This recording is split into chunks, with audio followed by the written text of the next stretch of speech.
તો સમાચારોમાં આ તરફ આપણે આગળ વાત કરીએ રાજકોટની. તો સ્થાનિક સ્વરાજ્યની ચૂંટણી નજીક છે અને ત્યારે પૂર્વ ઉમેદવારોના વિરોધની પણ સિઝન નીકળી પડી છે. આ તકે આપણે વાત કરીએ તો આજરોજ રાજકોટના 150 ફૂટ રિંગ રોડ ઉપર આવેલા વોર્ડ નંબર 9ની શિવમ પાર્ક અને કિસ્મતનગરના રહેવાસીઓ વોર્ડમાં થાળી વગાડી અને વિરોધ પ્રદર્શન કર્યો હતો.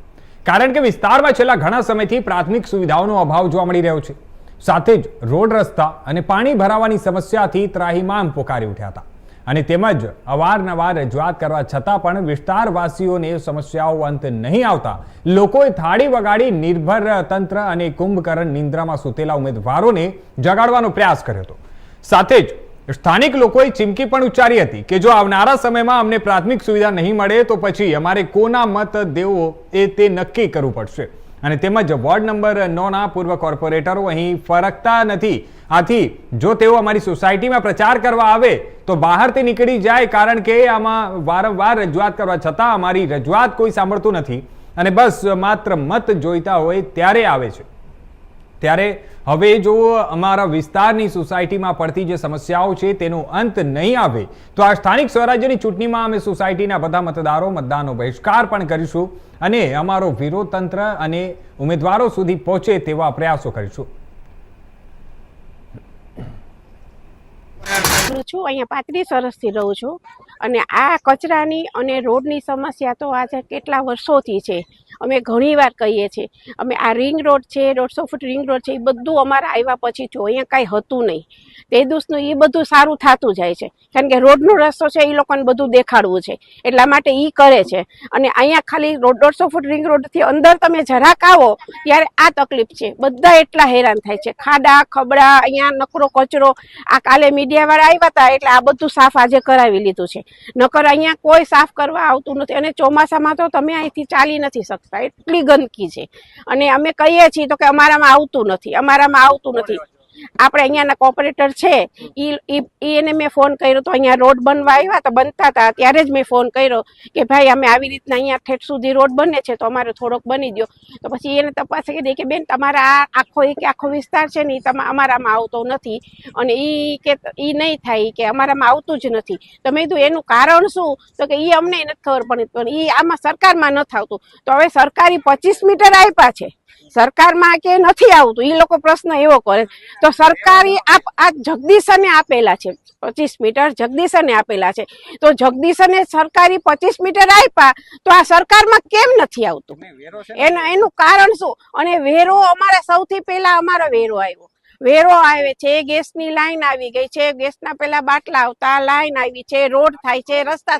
એ બહુ અમે બધાના આખા સોસાયટી મોટી સોસાયટીમાં 2-3 વાર રોડ થાય ને ત્યારે અમે કહીએ ને ત્યારે અમારો રોડ થાય એકદમ સાવ ખરાબ રોડ. 35 વર્ષની અંદર બે વાર રોડ થયો છે. એ બધાનું થાય ને ત્યારે અમે કહીએ કે ભાઈ હવે રોડનું અમને કંઈક કરી દો, અમને કરી દો. કે સોસાયટીમાં તો બધું થાય જ કારણ કે આ સોસાયટી વાળા છે, અહીંયા થાય. અમે કહીએ તો ન થાય. પછી આટલા 35 વર્ષની અંદર 2 વાર રોડ થયો છે અને હમણાં વાળવા વાળા નથી આવતા. વાળવાવાળાની ફરિયાદ કરે છે, વાળવાવાળાની બાઈ એક આવે છે એની તકલીફ એટલી છે, વાળતી જ નથી. કહીએ છીએ તો વાળતી નથી, ઉપરથી વાળ લઈને એમ કહીએ ને કે ભાઈ તમે ધૂળ છે તમે લઈ લો, મારામાં નથી આવતું.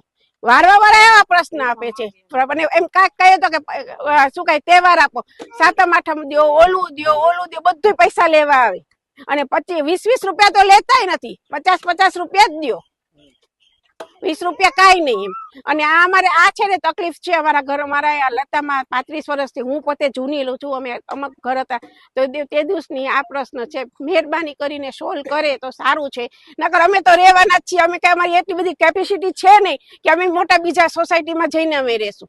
અમારી એટલા પૈસા વાળા અમે કઈ છીએ નહીં તો સોસાયટીમાં અમે કેમ રહેશું? અમારે તો 25 મીટરમાં રહેવું જ પડશે, અમે ક્યાં જાશું ભાઈ? અને અમારા બચ્ચા છે, અમે લઈને અહીંયાથી જવું જ પડશે. સાજા થાય, માંદા થાય.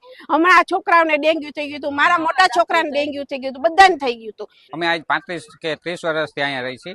હાલની તકે અમારે રોડ અહીંયા 35 વર્ષની અંદર 2 વાર થયા છે. અહીંયા હાલની તકે અમે ઊભા છીએ ત્યાં આગળ ચોમાસામાં કે 2-3 દિવસે અહીંયા હાલવાની ઓલું રહેતું નથી કે એટલી ગંદકી હોય છે અને કચરાનો એટલું હોય છે આમ કે. અને બીજા નંબરમાં કે કોઈ લોકો અહીંયા પ્રચાર કરવા આવે કે કોઈ બીજા નેતાનું કે જે કંઈ હોય છે એ લોકો અમારા એરિયામાં તો આવતા જ નથી. આ વસ્તુ જોઈને અહીંયા બાજુમાંથી ના છેટેથી જ વહી જાય છે એમ. કે અહીંયા એને હાલવાની તબલ પડે છે કે જે કઈ વસ્તુ છે એને એમ. અને અમારું તો રજૂઆતોમાં તો ઘણી કરી છે, એ લોકો એમ કે છે કે અમારામાં આવતું નથી, તો આવે છે કોનામાં?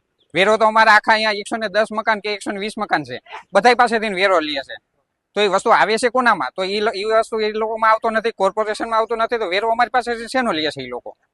આજે અત્યારે અમારે 3,000 રૂપિયા એક મકાન દીઠ વેરો લે છે, તો એ વેરાનું એ લોકોને કાંઈક વસ્તુ તો એનું થતું હોય ને, અમારે આ જે લતો છે એનું કાંઈક નિરાકરણ કે કોઈ વસ્તુ એમ, તો એ લોકોને રજૂઆત કરીએ. હમણાં અહીંયા રોડ કરવા આવ્યા હતા,